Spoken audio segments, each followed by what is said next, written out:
Welcome. All right, ladies and gentlemen, boys and girls, animals of all varieties. Welcome to the MMAniacs podcast with Nick David and Kof Kona and Matt Kaffa. I try to make it sound like I'm laughing, so Matt has a little bit of yeah. a cold, so you'll have to excuse him. But Stick he'll with be it. all right. Either that or he's very, very funny today because he's trying to mask his cold with a laugh. So either he's sick or he's very funny. But, Or both. Or both. It could be Yeah, both. very, very well could be both. That is correct. All right. So where should we start here today? Well, should we cover UFC Rotterdam? This is the immediate sequel to the recently released Monday morning UFC Rotterdam preview.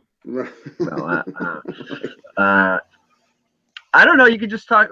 Let's talk about we don't have to. I thought it was a very exciting card. The crowd was pumped up. It was their first time in the Netherlands. It was in Rotterdam. It wasn't in the Amsterdam because there's corruption and weird shit, and it's hard to get done there. But it was in Rotterdam. It was a big success. All the Dutch fighters had a lot of success on the card. Incredible success.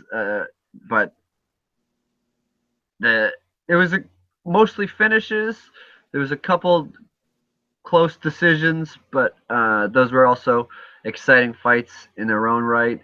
Both the Fight Pass main events of Neil Seery versus Iguchi in the Fox Sports 1 prelim main event with Chris Wade losing to Russian name I have in front of me.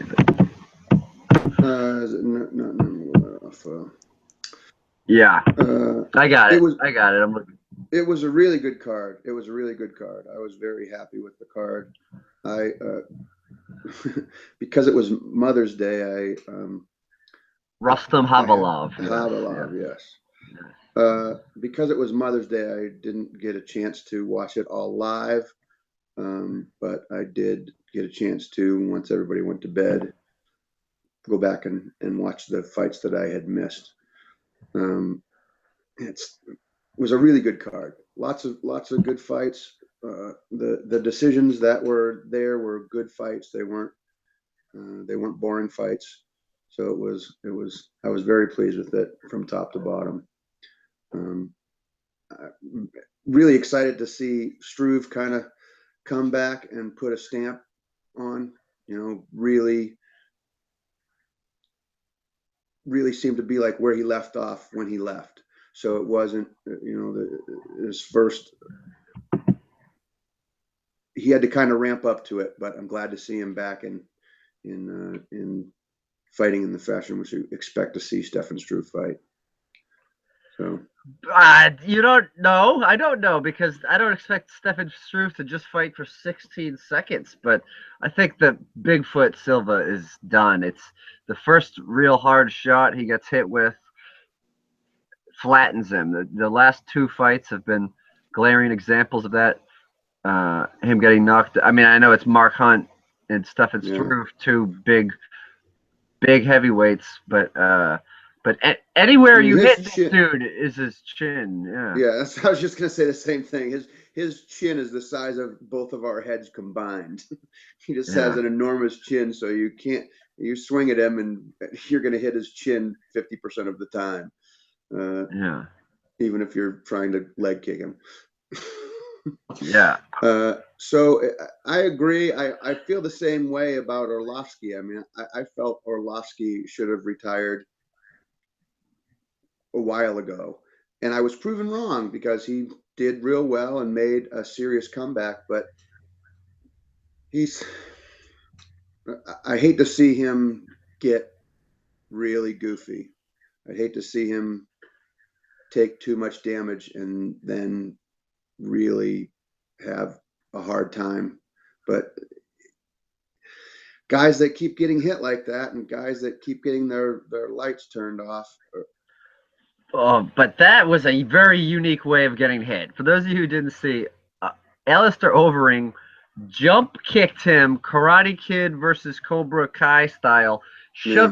shoving the toe. If you put your fingers between your toe and the no, between your chin and the soft part of your throat, that's where his toe went in a kickboxer's force with a heavyweight leg behind it, right into his head, and that's why Hmm. just it the look on his face, and then he was just the most vulnerable I've ever seen. It was like he was helpless because it's just like, and that's what started the finishing touches. But I don't I know. mean, That was and his toe got fucking like blasted sideways. Apparently, the physician had to come in and reset it immediately after the finish. But right, there were two serious small joint injuries on this card, and that was not one was that was pretty not the big. worst of them. The other one was the gnarliest small joint injury I've seen in mixed martial arts.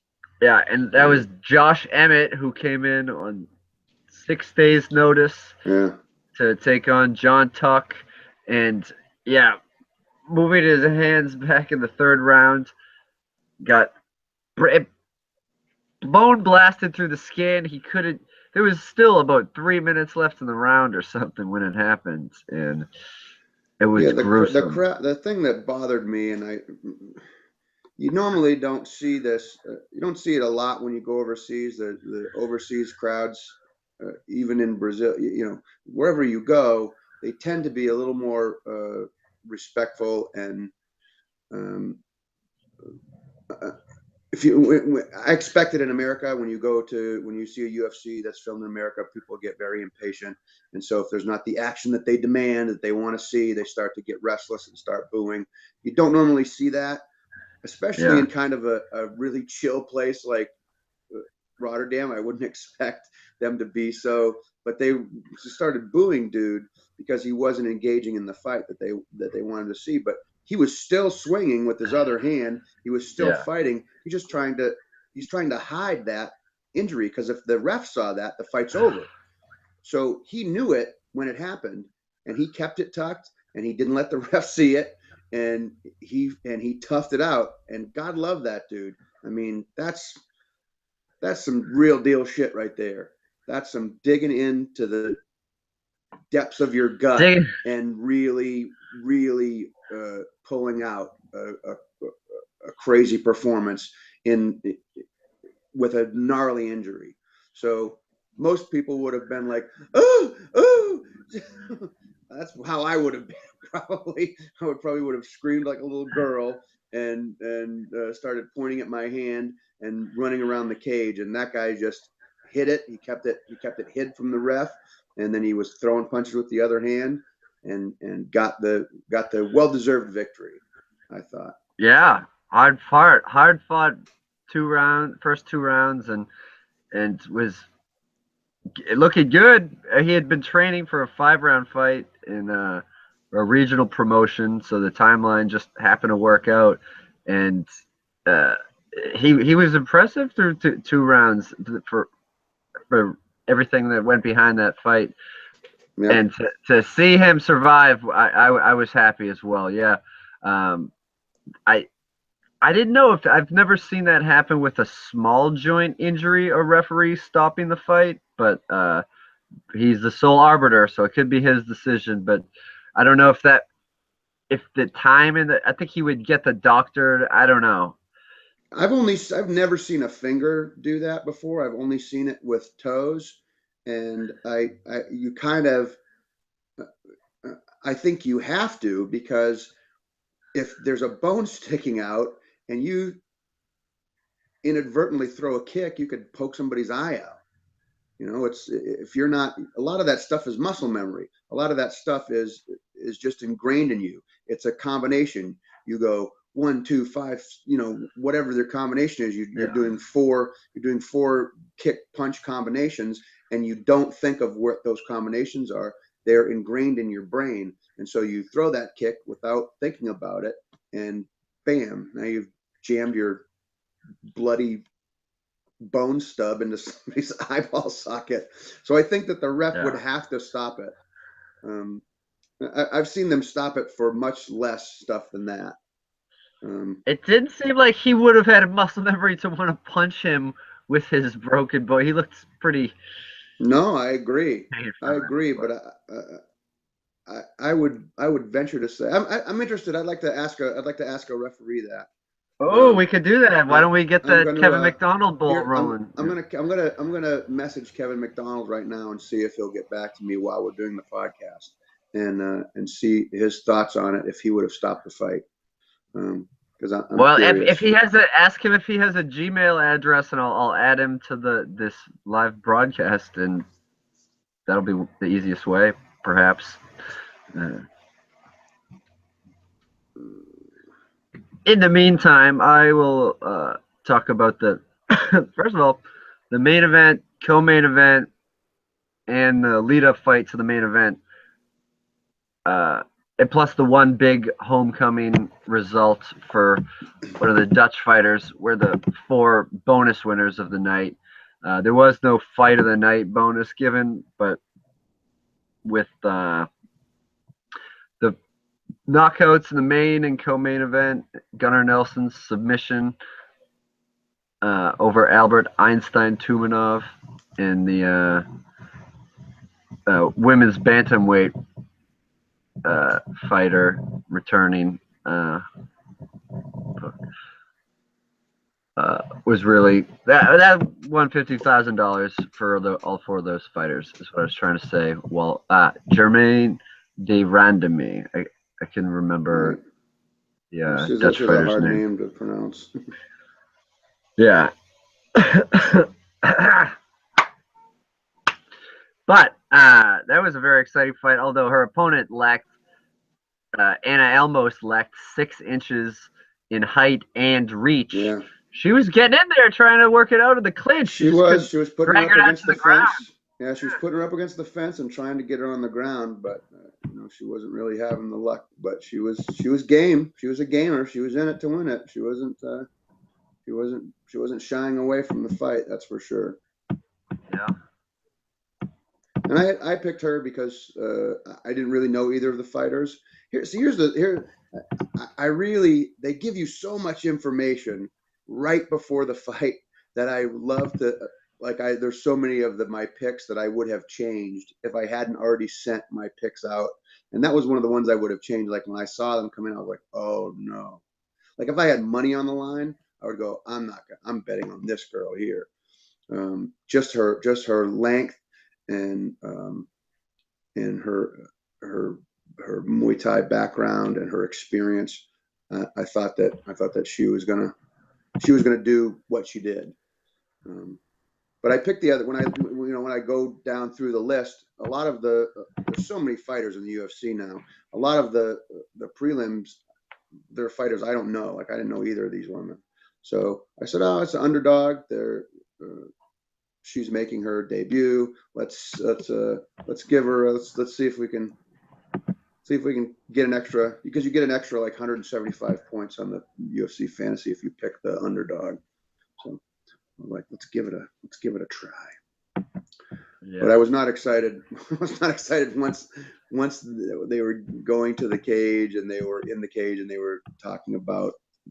I saw them both next to each other, and then they were talking about the woman's fight experience. And anyways, and how she had been offered the fight against Cyborg, which right. is this coming Saturday in Curitiba, Brazil, but she wanted to fight on her home turf in the Netherlands. And yeah, what a crazy walkout she got, and fight somebody who's not fucking Cyborg.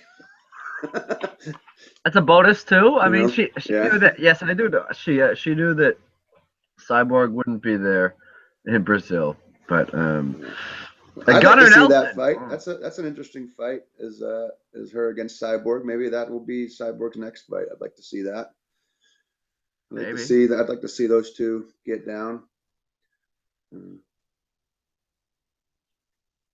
you think that the UFC just to out of nowhere, they've got this catchweight fight at 140, Cyborg's debut this weekend, and then there's a 125-pound fight but there's no division for either of those two. Do you think that the UFC sometime soon adds a featherweight division and a flyweight division for the female fighters? Who knows? I don't know. I hadn't really given it a lot of thought. I selfishly, I hope not. Just for the same reasons that I've always said about women's MMA, there's just not the depth and breadth to it. There are some really good women fighters, but they're not. They're getting there. They're getting there.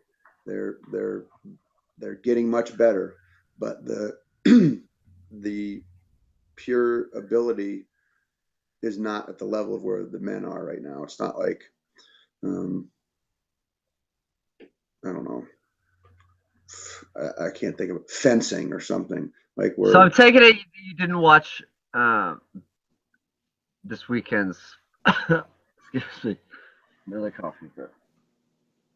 You didn't watch Invicta this Saturday, no? I didn't, and not that I wouldn't. It's not that I wouldn't. I would watch Invicta.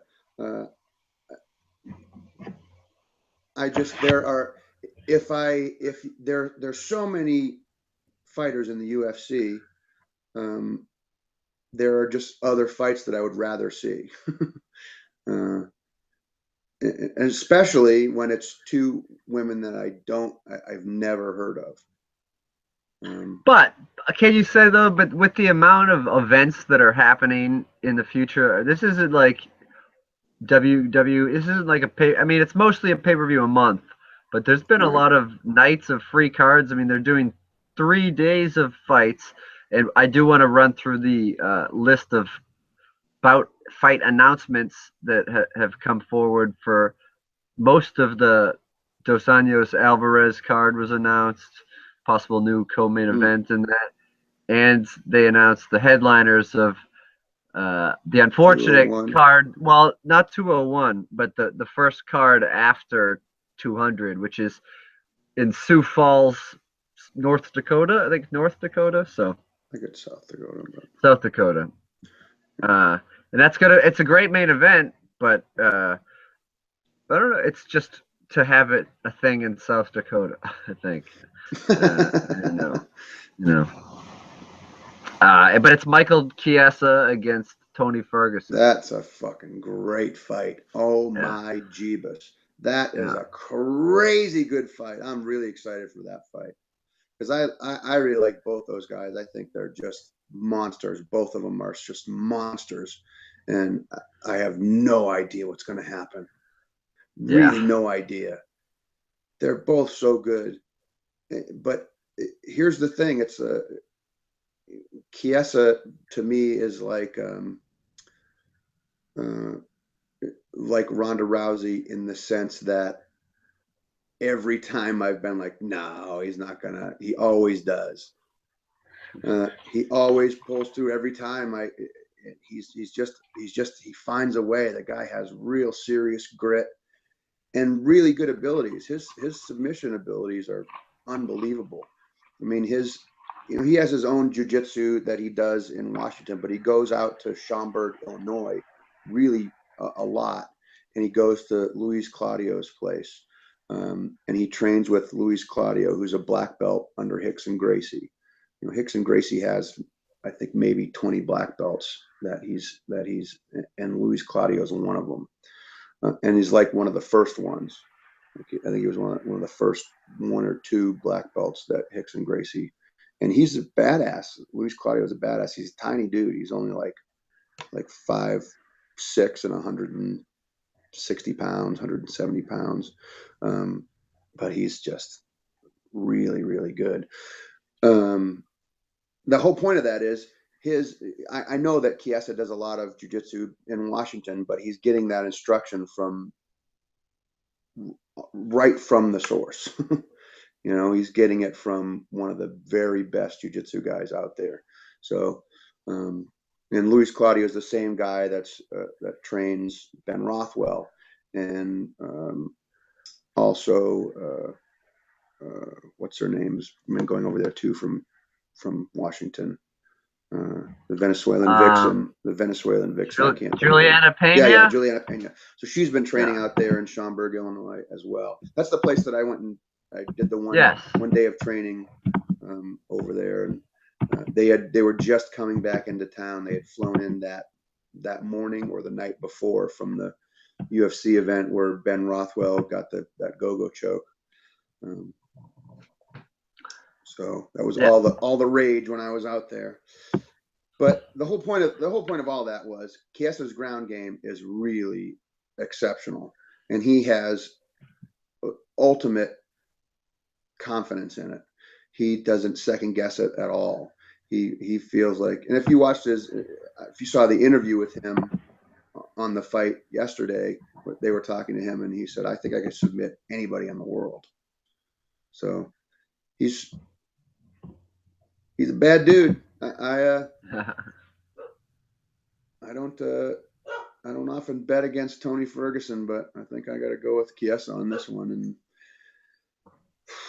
who knows? I don't know, man. Tony's a bad motherfucker too. He's got a great ground game too. I just don't know. It's such an exciting fight. It's a really exciting fight. Well, we don't have to pick it for a while because it's not until July anyway. But my point is that there's a lot of things that go around.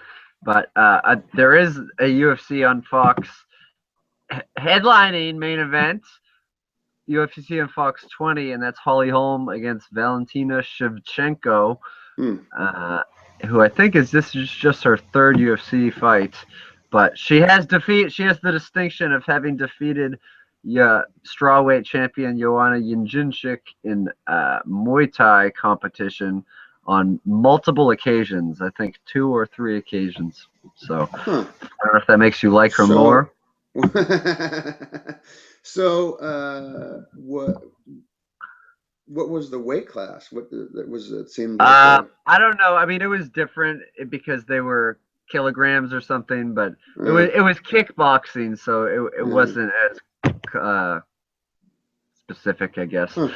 But in any case, women can always gain more weight. All right, I don't know. Will that get me in trouble? But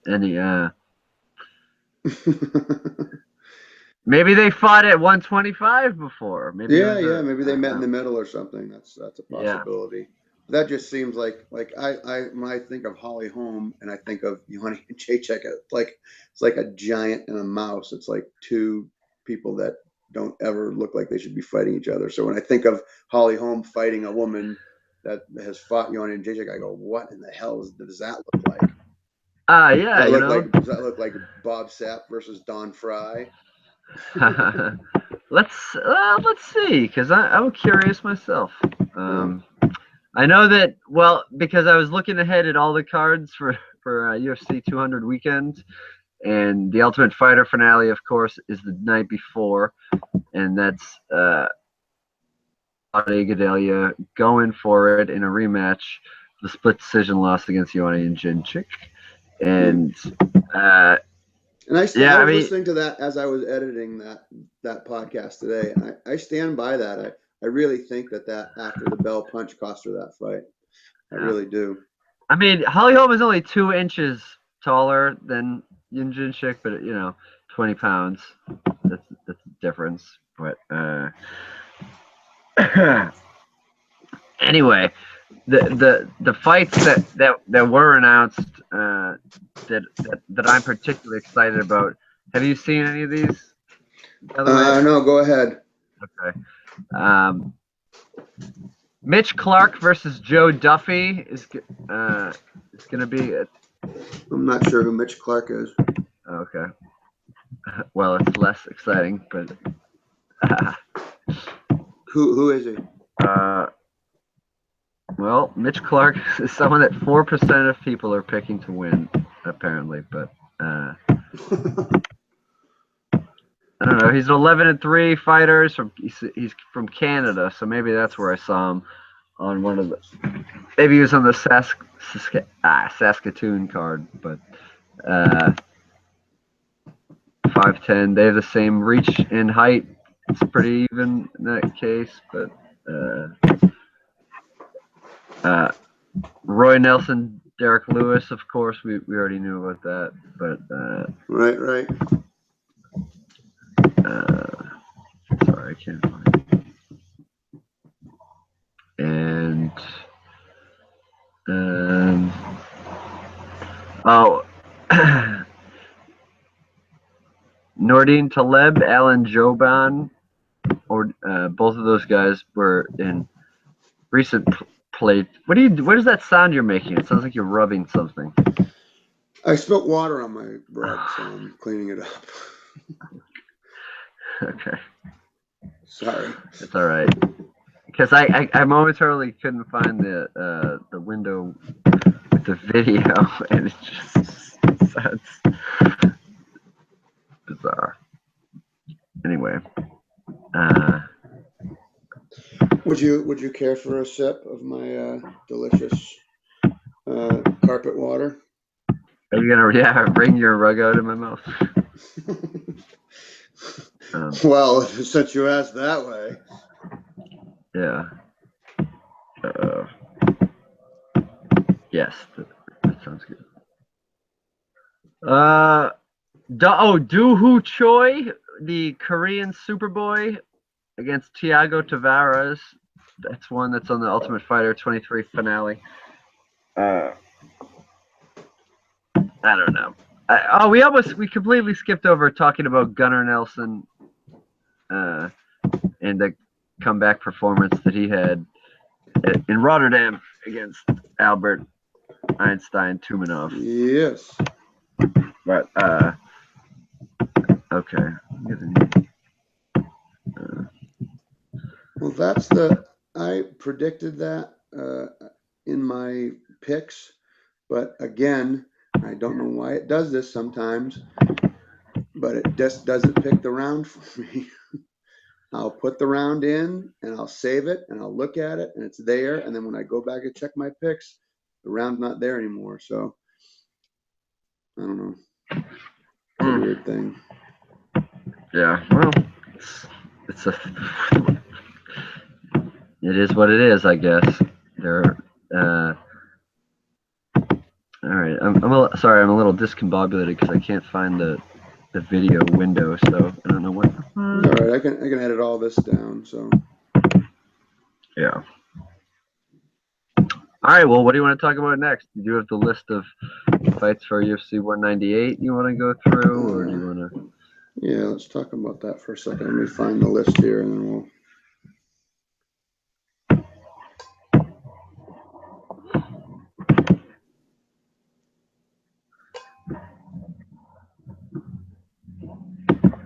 I looked up IFC 198. It's a very, very different thing. Yeah. The IFC channel.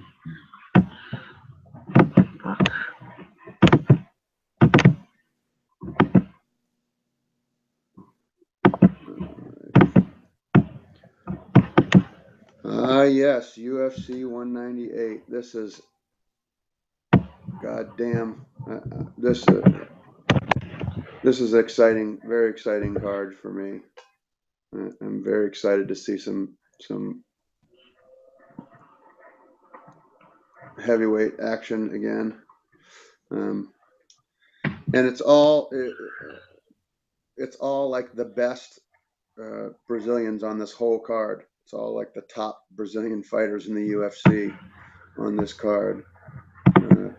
Fabricio Verdum, Jacare Souza, Vitor Belfort, Anderson Silva, Cyborg, Shogun Rua, Damian Maia. Nate Marquardt. Is this his return fight to the UFC? Perhaps.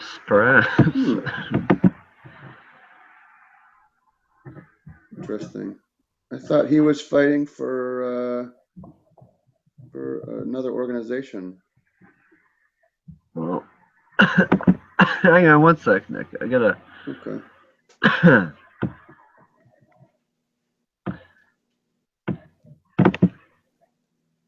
try something on my end.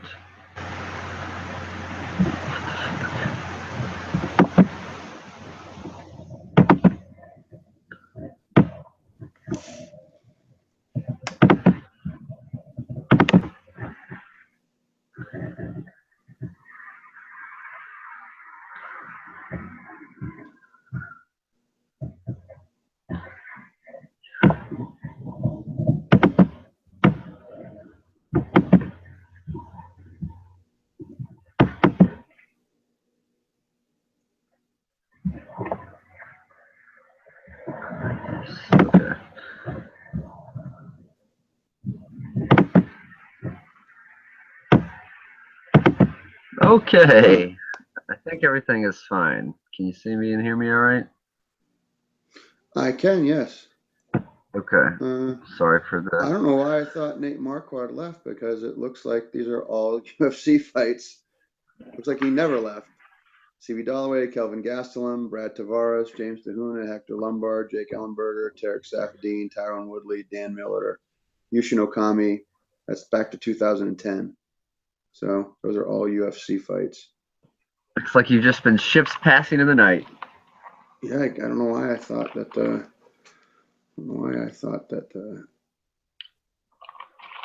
That he left.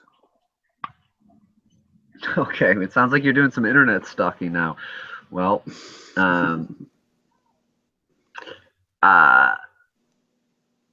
what are the people they won't bet on the Cyborg fight because it's going to be too drastic favorites and odds, but I think there should be a bet of how many seconds it will last, because if Stefan Struve, Bigfoot Silva lasted 16 seconds, do you think it will go shorter or longer than that when Cyborg sets foot in the octagon for the first time? I'm going to go longer. There's just more seconds on the other side of 16, so I'm going to hedge my bet that way. That's a good bet. So I'm going to say longer, but it's not easy to get a knockout in that short amount of time. There aren't a lot of knockouts in the UFC under 20 seconds. So I'm going to say it takes longer, but I'm going to say it happens for sure. Yeah. But if you go to Vegas, you can do all kinds of prop bets. There's all kinds of different prop bets that you can get. You can bet the round. You can bet the actual submission. You can go, I think it's going to be, and you'll get crazy good odds. You'll get like a 50 to 1 or something, a 200 to 1 if you go, all right, I think it's going to be in the first 3 minutes of the second round, and Nate Marquardt is going to win by rear naked choke between 2 and 3 minutes of the second round. And they'll give you crazy odds. Like, that's a super long shot. So you'll get like 300 to 1 or something. You bet $10 to win $3,000. I mean, 300 to 1 is probably a little extreme. But you'll get way better odds for betting very specific prop bets. Well, I will say that 10 of her victories are under 3 minutes, Chris Cyborg, in her career, which is 15-1. So I don't doubt that. Only one of them is under 16 seconds, and it's exactly 16 seconds. Yeah, it was actually a no contest. That's the only blemish on her record. It was originally a TKO, but it was overturned by the California State Athletic Commission. She tested positive for TRTs or for stanozolol. I don't know what that is. Well, it's a TRT. I don't know. It's got its own. It's commonly known under Winstrol. It's a synthetic anabolic steroid derived from dihydrotestosterone, and been approved by the FDA for human use. But but you take it as an oral tablet. Okay. So don't do drugs, kids, especially not stanozolol. because they'll take your belt after you just kill someone in 16 seconds. Wah, wah. Yeah. So UFC 198, the main event. We'll start earlier now. Let's see we'll go through the whole card here. Not the whole card, because the not the whole card. The early prelims there's a few people in there that you know. Francisco Trinaldo, Pat Cummings. Pat Cummings versus Lil Nog. Yeah, Lil Nog. That's an exciting fight. That's the Fight Pass main event. Fight Pass main event for that one. It is. I'm gonna. I think just like Big Nog, Lil Nog's probably reaching the end of his career. He hasn't been in. He's been in wars, but not as many as Big Nog, and I don't think he's taken as much damage as Big Nog. But I think he's probably still, nonetheless, getting ready to wrap it up. So I'd probably go with Cummings on that one. I feel like Cummings only fights in Brazil. I wonder if he has a following. He has a thing. He has got a thing against Brazilians. Yeah. The first fight on the preliminary card is Boston's own Rob Font versus John Lineker. That's an exciting fight. Oh yeah, that's a great fight. That is an excellent fight with two guys who are just gonna wing it. Two bangers, yeah, two bangers. That's a contender right there. That's the first contender I see for fight of the night. But they're gonna want to set the table, and the crowd is gonna be amped up. They're expecting 20,000 people to watch the weigh-ins at the stadium. Well, it's all the superstars. It's all the big superstars. And 3 of them who are from Curitiba, who is Rua, Anderson Silva, and Chris Cyborg. Wow. They're all from there and have never fought there since this is the UFC's debut there. Oh, crazy. Well, they've never fought there at this level. Never mind soccer stadium level. Right. But I think that Rob Font, I'm rooting for him as a Massachusetts guy. And me too. We saw him make his debut. He's going to be in the hostilest of hostile territories. That crowd. This is the first fight of the night. That crowd is going to be behind the Brazilian. Well, it's the first preliminary. It's the first Fox preliminary, not the first Fight Pass preliminary. Oh, okay. So there's already 4 fights before that. So it's the But Bruce Buffer will set it up like they just. Right, exactly. You're right. He'll say, well, something in Brazilian or Portuguese. Excuse me. I bet he shaves all his pubic hair and waxes. I don't know. Allegedly. The main event of the preliminary, the Fox prelims, is a really exciting fight. Damian Maia versus Matt Brown. That is a really, really good fight. Classic two guys that are grappler. Yeah, well. Or I mean, striker versus Maia's really, his striking has been coming along, but I think he can probably stand for a little. He has a better chance standing with Matt Brown than Matt Brown does with being on the ground with Damian Maia. Damian Maia is just so far ahead of almost everybody in the UFC, if not everybody. He might be the very best jiu-jitsu guy in all of MMA. Better than Fabricio Verdum? He's up there. It's possible if it's a pound for pound thing. I mean, if Damian Maia versus Fabricio Verdum, Maia's going to have a really hard time, just because of the size. Hi, buddy. Hey. Hi, everyone. Hey. No, just the wind blew it open.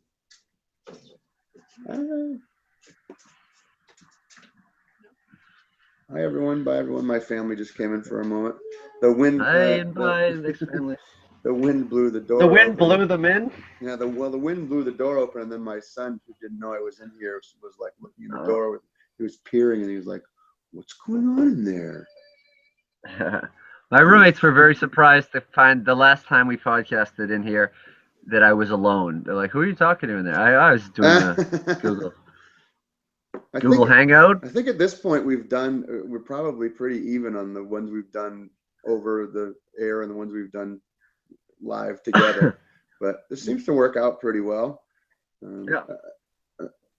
I am coming down in 2 days, like I said, to do a podcast with Ahmed Barusha. So maybe we can figure out one sometime Wednesday. Maybe, but I'm going to be working all day Wednesday, so probably won't work. But we'll see.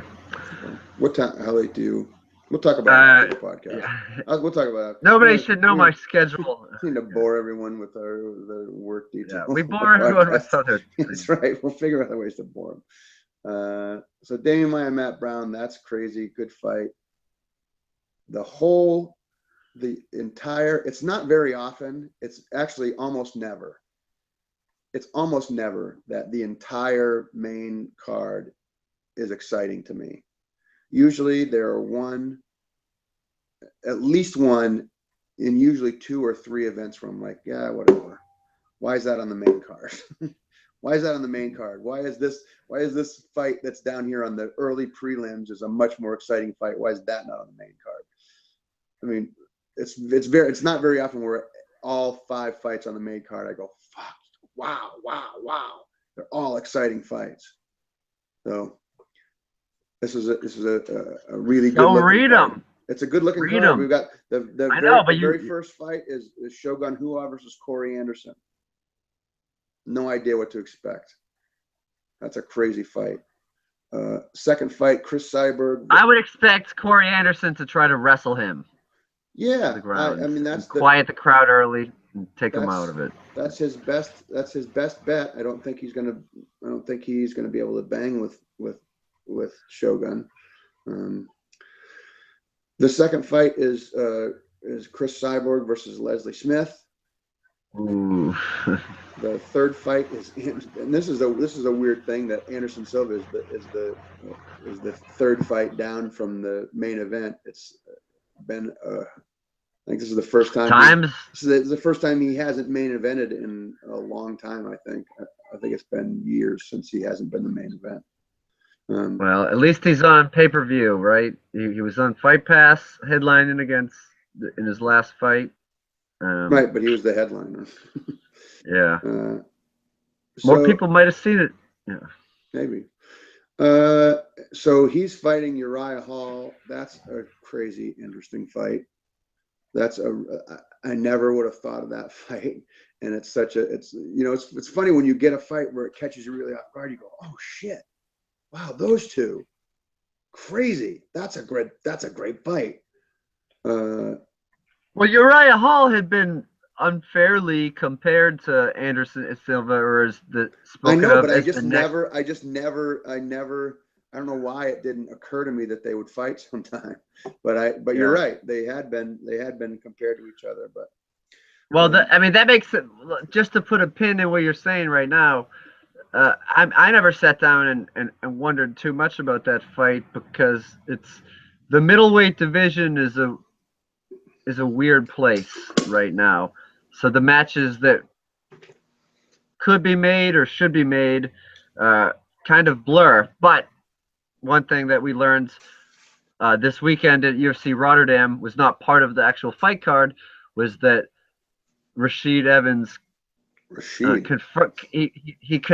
Rashad Evans. I mean, Rashid. I was thinking Rashid Townsend. I interacted on Facebook earlier. Shout out to Rashid Towns. What's up, Rashid? Rashad Evans confirmed that he's going to be dropping from light heavyweight at 205 to 185 middleweight, if he can, to try that out instead of. That's crazy. If he can do it and remain healthy, I'm all for it. Because this is a guy who was the heavyweight tough winner, season 2. He's going to be an enormous middleweight. He's going to be an enormous middleweight, and everybody at middleweight's going to have a fuck of a time dealing with him. He's gonna really give some people some problems. But who are those But people? What people? Who knows? Who knows? Well, I mean, I'm sure they're going to start him right at the top of the heap. He's not going to be fighting schlubs. He's not going to. They're not going to. You know, they're not going to put him at the bottom of the stack. They're not going to be matching him up with knuckleheads. So I'm sure he'll get a top 15 guy right off the bat. I would imagine. yeah. So the co-main event is Jacare Souza versus Vitor Belfort. We got a Brazilian on Brazilian crime here. That's a crazy good fight. I mean, even though I'm really excited about this card, there's a lot of guys that have a foot out the door. Little Nog has a foot out the door. Anderson Silva has a foot out the door. Vitor Belfort. Shogun Rua. Yeah, Shogun Rua has a foot out the door. Vitor Belfort has a foot out the door. This is kind of like the last big hurrah down in Brazil for all these major superstar MMA fighters down there. Yeah. Because you don't. Whenever they put on a Brazilian card, it's almost every fight, if not every fight, has a Brazilian in it. But they're not all superstars. There's a lot of superstars on this card. There's a lot of them. Yeah. A lot of Brazilian MMA superstars. So it's it's exciting to me. I've been watching these guys fight. I've been watching Belfort fight since he was 18. I watched him his first fight in the UFC. And he fought, I can't remember, it was Trey Telligman, or was it Scott Ferrazzo? It was one of those two. I can't remember what it was. But he just, when Belfort hit the scene, he was annihilating people, just murdering people. He was the best. He had the best hands that anybody had ever seen in mixed martial arts. He was a boxer who was it was a weird thing. He came in with Carlos Gracie, and he was a boxer, though. He was one of the first Brazilians who didn't come in as a really heavy jiu-jitsu guy. There was him. There was Pedro Rizzo, who was more of a kickboxer, but he came after Belfort. He's one of the first guys that came in that Brazilian jiu-jitsu wasn't their main deal.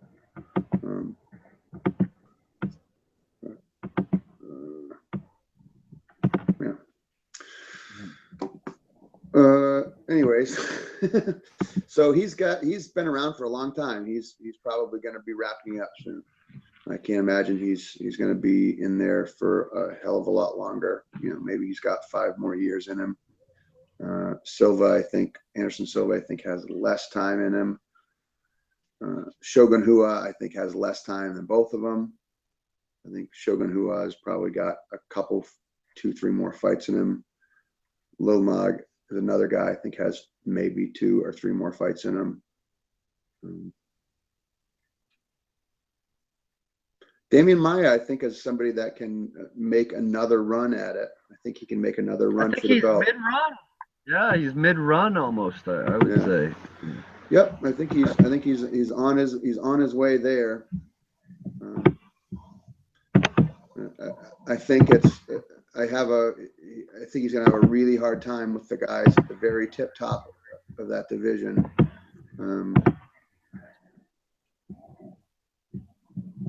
Because as good as his jiu-jitsu is, he doesn't. What's going on over there? I'm hearing a I don't know. Dum-dum. Click, click. It's dragging. Click, click. Okay. I was trying to drag it so I could look something up, but I think it's fine now. All right. I think Maia's going to have a really hard time for the people at the top of that weight division. I don't think that he's going to. I hope he gets to the top, but I think this will probably be his last run at it. That's all I'm saying. And if he feels like sticking around and being a gatekeeper, he's not a guy that's taken a lot of damage. He's a guy that's been able to protect himself fairly well in most of his fights. There have been some knockdown dragouts, but for the most part, Maia's been able to. I think he's done very well to not take as little damage as possible. So if you had to decide one, excuse me, one person from this card or one matchup from this that would have been a main event on another card, what would it be? Like, it could be a free TV main event. Oh my God, the entire main card. The entire main card could all be a main event on any number of other. Damian Maia, Matt Brown, that's a main event. Yeah. Lil Nog, Pat Cummings, that could be a main event on a Fight Pass or a Fox main event. That could be one of the smaller, like at the Hard Rock Cafe. I mean, there's so many good fights on this card. Jesus. Do you think that it's a Damian Maia, Matt Brown could be a title eliminator? That could be whoever wins this fight. Not right now. I'm not saying right now, but I could see, if they both had 2 more wins under their belt, that could be a title eliminator to see who would fight for the title next. Those guys are both right at the tip top. But all of them, all of the whole main card, Jacare Souza versus Belfort, that's a main event. Anderson Silva versus Uriah Hall, that's a main event. Chris Cyborg versus Leslie Smith, that could totally be a main event if the chips fell properly and it worked out to where they were doing this smaller card and that was her debut. That's a real big deal. Her debut. It's before Rousey got beat, she was the one that everyone thought was going to beat her.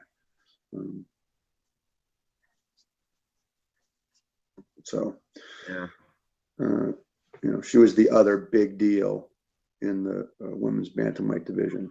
Yeah, I guess what I was saying was, in a way, what's the fight on the card that you're the most excited for? Oh, okay. Let's see. Not counting the main event. I think it's a good main event. Probably the main event. Okay. Yeah, so the main event's probably the most exciting fight to me. The next most exciting fight, probably Damian Maia, Matt Brown. Yeah. Yeah. That's probably the second most exciting fight to me. I agree to that because they're the most relevant at the time in their division. Like you said, all the other guys are a little bit on the way up or on the way out. And in the Christine Cyborg fight, that Cyborg is just it's gonna be a squash match pretty much. Her opponent typically only fights at 125, although there is no 125 division, as we said, for females in the UFC. But she fights at bantamweight for that reason. I thought her last fight in Australia, she didn't do much to impress me. It was a decision win that I thought could have went the other way, but the weird thing to me about signing Cyborg is that they've signed Cyborg to the bantamweight division, or they've signed Cyborg to the UFC and they don't have a division for her. She's said repeatedly she can't make bantamweight, and they don't have a division above bantamweight for women. So it's a really weird signing for her. They're just going to keep doing catch weights, or are they going to make a division specifically for Cyborg? I think that's the problem, because even the 145 division, I mean, if you see her opponents in Invicta, isn't that deep. I mean, even the bantamweight division in Invicta isn't that deep. So 145-pound female athletes are going to be hard to find. So will there be a 140-pound division?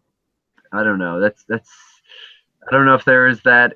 No, there won't be. No, they're not going to make a 5 pound. They're not going to make a 5-pound difference in a weight division just to accommodate one human being. No, No, they're but not that's gonna. true. They're not gonna be. There's not gonna be a 5-pound difference. It's not gonna happen. But there is So, a division that the UFC that exists that the UFC does not use, and that's super heavyweight, and that's a division that exists and it's regulated by athletic commissions, but the UFC doesn't use it because it's not deep. There's not enough people who weigh over 266 pounds that are good enough to be called athletes and fighters. right. So Yeah, I'm that's not. As I much as don't I I, like heavyweights, I'm not excited to see super heavyweights because they're much less oh, athletic, and you're going to see a lot of dead F5000s. So yeah. it's going to happen, or those guys are going to come out, they're going to gas and have a heart attack in the second Yeah.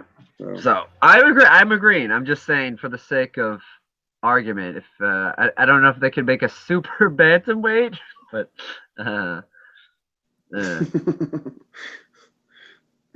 No, catch weight. it's not. It's either they're going to keep putting catch weights on her, or they're going to put a bigger division above her, or they're going to make her cut weight. They're going to get her in touch with somebody who's really good at cutting Well, weight. she does have a really good nutritionist. She has the best of the game, George Lockhart, right now. I mean, he said that she could get down to 140, and that's going to be tough enough. But yeah, 135. I just don't know.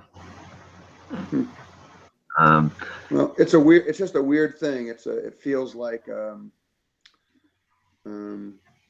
feels a little circusy to sign someone to but the yeah, UFC and not have a division for. It's like, all right, we're just but gonna keep making these fights that don't matter, just to have you on the card. So it's great. There's wow. a 140-pound fight, but there's no. It doesn't. You're not moving towards any kind of goal with a fight in the 100 at a catch weight. You're not moving towards a goal because you're not going to get a title fight if you're not fighting in that weight class. So Nick, what is titles? This is big money. That's the new title. The game has changed. You know, there's just not as much prestige. The UFC. Here's the real reason that I think that they signed Cyborg, despite the fact that she's been under contract from Zuffa for some time now, and this is her debut coming up this weekend. It's so Bellator can't sign her. It's so other people can't use the attraction, because when there's a big attraction, they're going to use it. The debut of Cyborg is going to be responsible for thousands of seats in this stadium in her hometown. right. And for female MMA, she's been someone that we've heard about, the one that you whisper that we wanted to fight Ronda Rousey, but she fought Holly Holm and changed, and history changed. But this is a big deal. So even if they don't have a specific division for her, people want to fight her at 140, and they want to make it a big deal. The next time that she fights the UFC, I would venture to guess that it's the most likely of any of the fighters on this card outside of the main event to main event that card. So that's sort Well, of. it depends on who her opponent is. If it's somebody like No, it doesn't. No, it doesn't. I think. Sure it does. If it's against somebody like Holly Holm, that's a fucking huge fight. If it's against another person like Leslie Smith that nobody really knows about, then it's not going to be it's not as prestigious of a fight. It's not as interesting of a fight to the general watching public. But when you go, here's the former champion, or if you go Cyborg versus Ronda Rousey, telling me that that's not a fucking 1,000 times bigger fight than Cyborg versus Jessica I. Yeah, but that's a completely different. You can't use Ronda Rousey as the next example. I mean, I'm saying that Holly Holm against I'm saying that it makes a difference. is Holly Holm versus Shevchenko is headlining UFC on Fox. I'm saying that Chris Cyborg against Valerie Letourneau, let's say, or someone, even though that's a 125er. 115-pound fighter would be an acceptable main event for a card. Okay. I don't think all that I said was that it makes a difference who her opponent is, and you said it didn't. So that was why I dug in the bag and went for the fucking gold. Yeah, that I'm not, but I wasn't referring to a main event of a pay-per-view. I think that Okay. uh, it doesn't really matter as long as because the UFC aren't going to throw someone because if it didn't matter, she would have made her debut earlier. She would have made her debut another huge event, or if they ever tried to fill another stadium. But I think that the timing on this was perfect because it's a stadium not only in Brazil but in her hometown. Uh, but yes, Ronda Rousey, I don't think will ever happen. But I don't know about that. I if don't it know about does that. happen, it'll be too late. It's already too late. It's never too late, dude. It's never too late. If you can learn anything by watching MMA, it's never ever too late. Everybody loves to see the fucking comeback. Everyone loves to see it. They want to see the person that's been knocked off their fucking pedestal and has fucking put the work in and done all their due diligence and has come back. And when that person gets on the top again, they want to see the best fight for that person. So BJ Penn? Do you think people are excited about the return of BJ Penn after the last 3 beatings that he received like 3 years ago? It's not the same. It's not the same.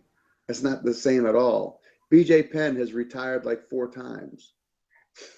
It's not the same, dude. But he's coming back. That's what I'm saying. It's not the same as one person who completely dominated the fucking sport and lost one fight coming back, as opposed to somebody who's been around for fucking 15 years, 20 years, and has had tons of losses. So it's not the same thing. Anyways, let's do our picks. Let's do our picks for 198. Shall we? Sure. All right. So let's do we'll do the main events of the prelims and then the whole main card. How about that? Sure. So that's 7 fights. All right. So starting at the bottom, the main event of the Fight Pass prelim, Lil Nog versus Pat Cummings. I don't think Lil Nog can deal with Pat Cummings wrestling. I think Cummings is going to put him on his back and he's going to pound him out until the ref stops it, or he's just going to smother him until he ekes out a decision. Ooh. That's my answer. Okay. All right. No, I'll look at that when you send me the link to your picks. I'm gonna see if you've checked off the box. I'll say Lil Nog by corrupt decision. That is a very real possibility as well. They are in fact fighting in Brazil, and the Brazilians have had some really questionable decisions. Probably the most questionable decisions I've seen in mixed martial arts have come in favor of Brazilians while in Brazil. So they're like Russian figure skating judges. Right. So having said that, I might lean towards you. I might agree that it's a very good possibility. Lil Nog by corrupt decision. But I also think that if it's a war, if it's real bad, maybe he'll retire in the ring, in the octagon after this fight. Really good possibility. If it's a war, if this fight's a war, I give the fight to Lil Nog, because it's not. If it's a war and it's standing, Lil Nog's way better boxer than Pat Cummings, way better. Yeah, way better stand up than Pat Cummings. But I don't think that he can deal with Pat Cummings wrestling. So I think Lil Nog has a puncher's chance if he can knock him out. But if it's a war, if it goes to a decision that way, I think it's Lil Nog. If it goes to a decision the way I think it would go to a decision, it's just Pat Cummings smothering him, just pushing him up against the fence, dragging his legs out from underneath him, throwing a couple shots, Lil Nog standing up, Pat Cummings putting the pressure on him, dragging his legs out from underneath him, throwing a couple shots. I mean, that's the decision that I see happening. But if it's a stand-up war, it's going to be Lil Nog. So, but I don't think that's the case. I think it's going to be Pat Cummings is going to dump him on his butt and probably going to pound him out. Hey. Okay. Also, I mean, you can't sleep on Lil Nog's submission ability either. He's a legit, serious BJJ black belt. He's one of the old school, real deal guys. So Pat Cummings, as good of a wrestler as he is, might get caught with something that he never sees coming. You ain't seen that coming, did you? All right. Do you have a cold? No. I do. I think you gave it to me. I think you gave it to me over the microphone. So the next prelim card, Jesus Christ, I really don't know what to do with this fight. It's the same. It appears in my brain like the same way Michael Chiesa versus Tony Ferguson appears in my brain. It's like both guys are such badasses. I really don't know what to think of this fight. But Damian Maia, Matt Brown, that's the main event of the Fox prelims. I mean, I'm such a huge Damian. I'm a fan of both guys, but I'm such a huge Damian Maia fan that I'm gonna have to pick Maia. Yeah, I think that's probably the safest bet. Matt Brown has come out and said specifically that this is not a good matchup for him. It's a bad matchup for him, but he wants this fight because if he wins it, it will make him better. Because this is something that will challenge him as a fighter. So that's exciting. Hopefully, it works out for him. But if it gets to the ground, which is a very real possibility, I think that he's just gonna do what he did to Neil Magny and just capture him easily. I mean, the Gunnar Nelson fight was very impressive. Gunnar Nelson's jiu-jitsu was renowned, but he was exposed trying to initiate these takedowns with Damian Maia, and that showed. Nelson lasted a long time, but it was Damian Maia with the jiu-jitsu that's just too smothering. So I think that he's going to use his striking to try to set Matt Brown up, drive him to the fence, and drag him to the ground. And once he's down there, that's it. Damian Maia by submission. Round 2. Badoom. Bading So, bang. All right, since we picked it, I'll go round 2. So you could. Okay. All right. What are you saying? I'll go round 3. Okay. All right. So I'll go Damian Maia by submission round 3. All right. So the first fight of the main card is Mauricio Shogun Rua versus Corey Anderson. Boy,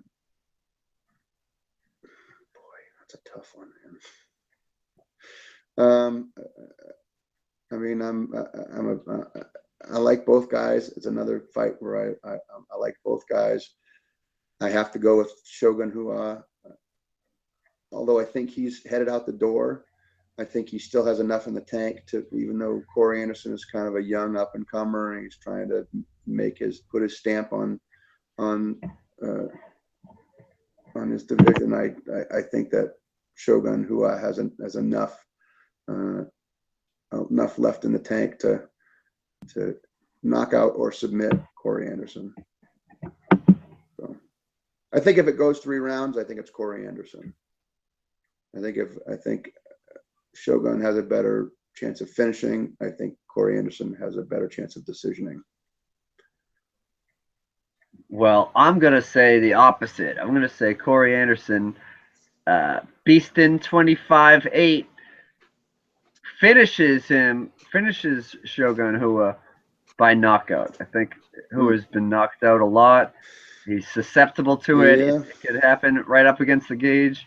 Corey Anderson is a big, strong, athletic guy with something to prove. I feel like a lot of people have been talking to him, and he hasn't quite done it in a real impressive fashion. So to do it against the hero in his hometown, where all the pressure is on Shogun Rua, of all people, because Rua, we should note, backed out with injury to the Rashad Evans fight that was supposed to be a few weeks ago ended up getting replaced by Glover Teixeira, but he wanted to fight in his hometown.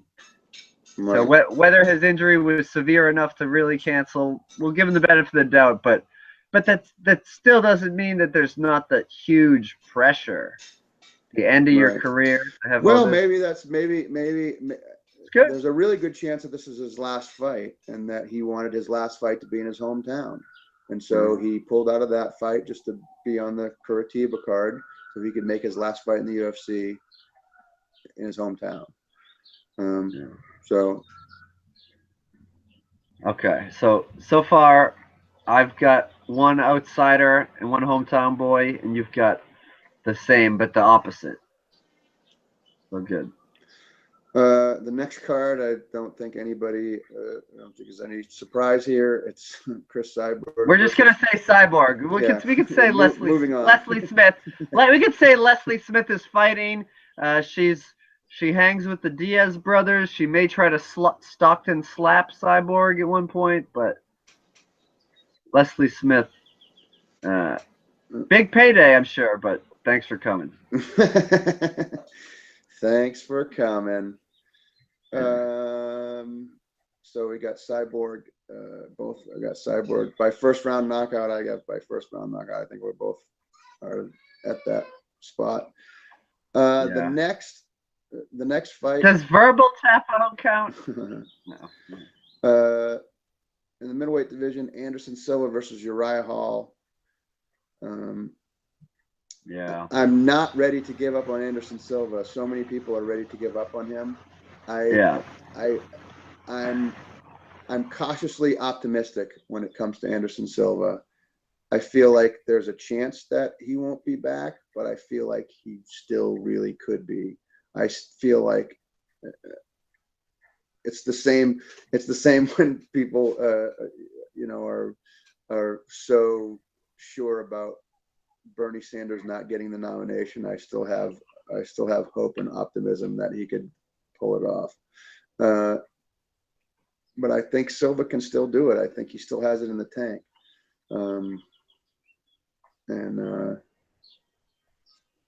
I got Silva. I got Silva by knockout. I think he's going to knock Uriah Hall out in the third round. Ooh, wow. I was going to say, listen, I don't think that Bernie Sanders would ever run against Uriah Hall, but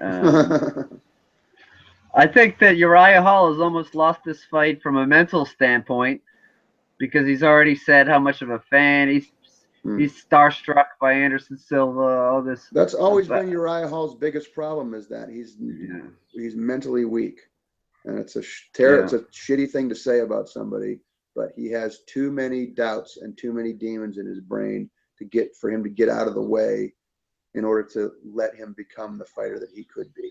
If he had Anderson Silva's confidence, that guy'd be fucking unstoppable. Uriah Hall would be unstoppable. If he had Tito Ortiz's, insane self confidence, just that indomitable belief in who and what he is, he would run the middleweight division, but he doesn't have it. He's mentally weak. And I think because of that, Anderson Silva is going to knock him out in the third round. Yeah. I think Silva will win by decision. I think the fact that it's a 3-round fight, that it's not a main event fight for the first time in a real long time for Anderson Silva, will benefit him much, much more so. So 3 rounds. He'll be able to empty the tank. He'll be able to empty the tank earlier. He won't have to conserve as much as he normally has to conserve, which is what he's had to do for the last how many years since he's been in the UFC. Other than his first fight against Chris Lieben, which it might have been a main event. It might have been 5 rounds, but obviously it was over in the first. But besides that, I think all of his fights have been 5 rounds since then. They haven't gone 5 rounds, but he's had to be prepared for 5-round fights. So. Yeah. All right. So we both agree on Anderson Silva. And then the next fight, also in the middleweight division, Jacare Souza versus Vitor Belfort. Ooh. Yes. That's there's three of the. He's also one of the very best BJJ guys in MMA. I mean, if there was a top 10, Jacare. Jacare. If there was a top 10 BJJ guys in the UFC, Fabricio Verdum, Jacare Souza, and Damian Maia would all be on that top 10. So, I mean, that's a crazy. I said top 5. Yeah. Right? I mean, I'd have to really look at things. There's a lot of people that we're not thinking about. So, Ben Saunders. Yeah. Ben Saunders? No, I don't know. No. What? I don't know who you. I'm a big fan of Ben Saunders, but he's not anywhere near the top 10. I mean, those guys that are. I mean, he's great. I like Ben Saunders a lot, but I don't think he would put himself anywhere near the top 10 in the UFC. Yeah. I like his creativity. I like the creative whatever. Yeah. I mean, he's gotten some really good submissions. I think he was the first guy to get an omoplata submission in the UFC. I think he had a twister in the UFC. So he's got slick submissions, but I don't think he's. Okay, I derailed it. But Yeah. Vitor Belfort against Jacare Souza. Who you got? I got Jacare. Okay. Go ahead. Belfort's got a puncher's chance. If Belfort can knock him out, then he might be able to get through it. But I think Jacare has very good stand up as well. He's not just a BJJ guy. He's really put the work in and become a really good stand up guy. So I think he can hang with Belfort standing up. He has knockout power. They both have serious knockout power. But Souza's got his Brazilian jiu-jitsu is like, it's like me if I wrestled with my 2-year-old son. That's the disparaging difference between the jiu-jitsu between these two guys. So I'm going to say, go ahead. No, good. You go continue. I'm going to say Souza. I want to say Souza by submission. What round? Submission, and is this a 5-round fight? No. First round. Fuck it. Yeah. I'm going to say he tags. I'm going to say he tags Belfort, tags him with a nice uppercut or something, and then jumps on his back and chokes him unconscious. All right. First round. What about you? What say you, my friend? After having seen Jacare Yoel Romero live and the beating that Romero suffered, like I thought the fight could have been over after the first round, just watching him stumble back to his stool like he was in another dimension. And Vitor Belfort is the kind of fighter who he will come in with a blast of speed, but I think he's got more than a puncher's chance. I think he's got a kicker's chance too. The way that he can fire a lot of weapons at you in fast succession in short bursts. So that's why I'm leaning more towards Vitor. After I know he didn't really have much on the ground, especially against a wrestler when he fought Chris Weidman last, but. Weidman has really good submission skills too. He's a really good BJJ guy, but he's not on the level of Jacare Souza. No. And that's what I'm saying. I think that Belfort is at a tremendous disadvantage if dragged to the ground. But in my eyes, that this is a short fight. It's going to be a flurry of punches, and I think that Belfort has the better chance of being on the winning end of that. So, well, that's how he won all his early fights. Nobody had seen anybody with hands that fast, and he came out and just blasted motherfuckers, and they didn't know what to do, and they just wilted. Everybody just wilted in front of him until he ran into Randy Couture, and then Randy Couture dirty boxed him. He put him up against the fence, and he did all that inside nasty, dirty boxing. But up until Couture, he was just mowing guys down in the first round, just in the first couple minutes, just run across the stage and blast them like BJ Penn, Carl Uno, that kind of thing. But I don't think that's.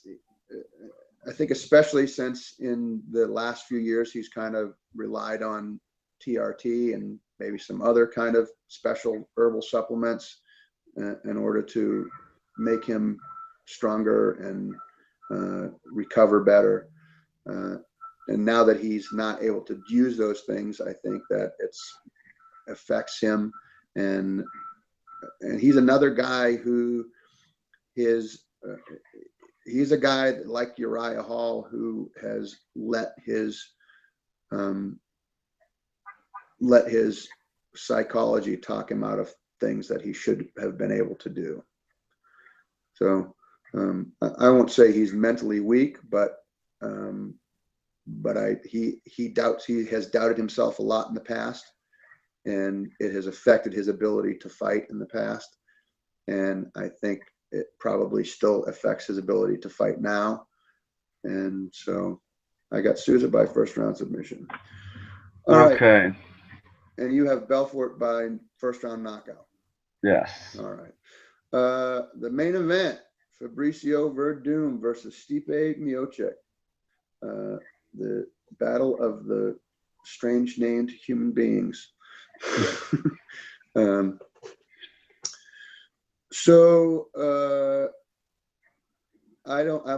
like both guys a lot. I think Stipe is great, but I don't think he's going to be able to deal with Verdum at all. After watching the last fight against Cain Velasquez, if that dude shows up to fight Stipe Miocic, Stipe's fucked.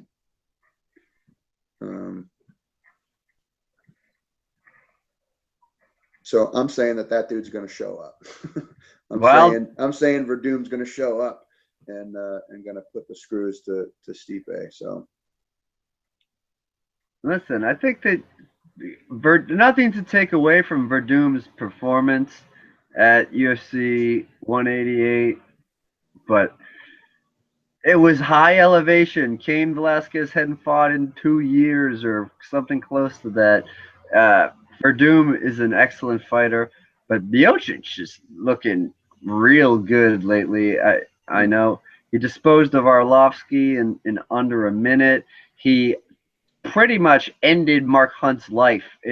Hunt has come back, of course, but at that card in New Zealand a way back. But so I think Stipe Miocic is looking good, and he's got nothing to lose. Well, you could say, oh, he's got that Cleveland championship stigma, but he doesn't care. He's focused. I think Stipe Miocic could create quite a scene, silencing critics at this giant stadium. But it's going to be on the feet, and Verdum is a crafty motherfucker. He could trick you into thinking he's hurt, and so you go down to follow him, and he's got a trap set for you. If it goes to a decision, I would say Verdum has a better shot, but Stipe can throw. So I'm picking him. I'm not too confident in the pick. I'm more doing it for the sake of fun in this, and I will make the pick on Saturday when I tweet it out. But I'm going with Stipe Miocic. Go Croatia. Go Asia. Cleveland, Croatia. What about King Mo versus Phil Davis? We didn't get to talk about that, but it's happening at the same time. Oh. UFC 198. Bellator 154. I think I don't think anybody's going to beat Phil Davis in that. I don't think anybody in Bellator is going to beat Phil Davis. So I think maybe I can't think of his goddamn name, whatever the champion's name is. Maybe he has a chance. Liam McGarry. McGarry. Yeah, Liam McGarry. This could be a number one contender fight for that. Oh, I think it is. Yeah. It definitely is, because they were the two guys that were in that tournament to decide the number one contender. So that's exactly what this is. It's a number one contender.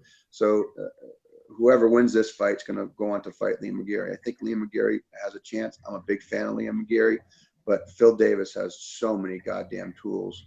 That guy is an animal. He's an animal. And I don't think I keep saying this, and I'm going back to the well again, but King Mo has a puncher's chance. He does have knockout power, but I don't think he's going to be able to deal with Phil Davis.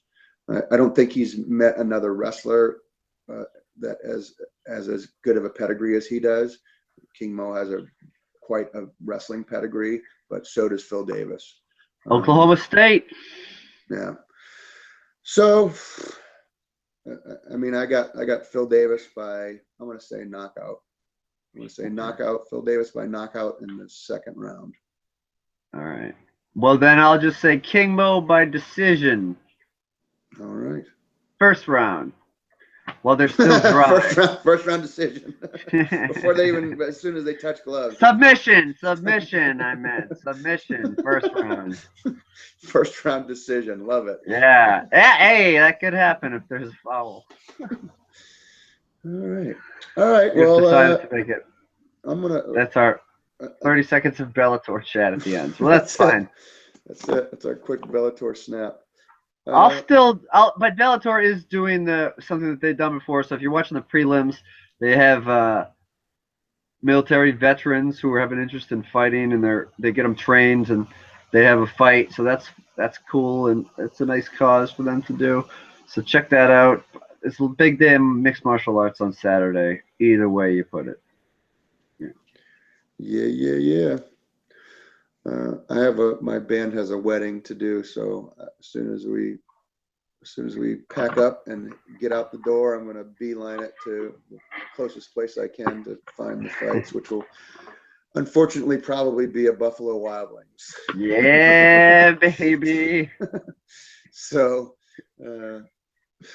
I can't wait for you to bust into Buffalo Wild Wings and go, put it on Spike TV. All right, brother. Well, this is a good one. We got a lot done today. And you know what? We did. You know, there's a name we didn't even mention, and let's just not mention it because that's right. Don't say it. Don't say it. It'll be the first time. I know exactly what you're thinking about. It'll be the first time we've made it through a podcast without saying his name. Don't you fucking dare do it. I think you're right in not doing it. We'll leave it out there. All right. Let people wonder what it is, and then anyone that listens to the podcast regularly will know within a half a second what it is. So you did good. I'm so proud of you. It's an Easter egg. Well, there's nothing to talk about, really. I mean, what are you? Yeah. Okay. Sounds good. All right. Well, this has been. But guess whose sparring partner did pretty good this weekend? Oh, all right. Did it not look like him when he was in the ring with the pressure he put on Albert Tumanov, though? Nice and flowy on the toes. Just saying. All right, Nick. All right. Good talking to you, Matt. All right. Thanks for listening, everybody. Please follow MMAniacs Pod on Twitter and Instagram, which we don't probably use that much. But. And Facebook. We're also in MMAniacs Podcast on Facebook, too. And leave a review. Again, for the 1,000th time, please go to iTunes, leave a review. Matt Kona will send you a half-burnt book of something. He's gonna set it on fire. Wow. Whatever's left, he's gonna send it to you. But you have to go leave a review for us. All right, that's it. MMAniacs Podcast over and out.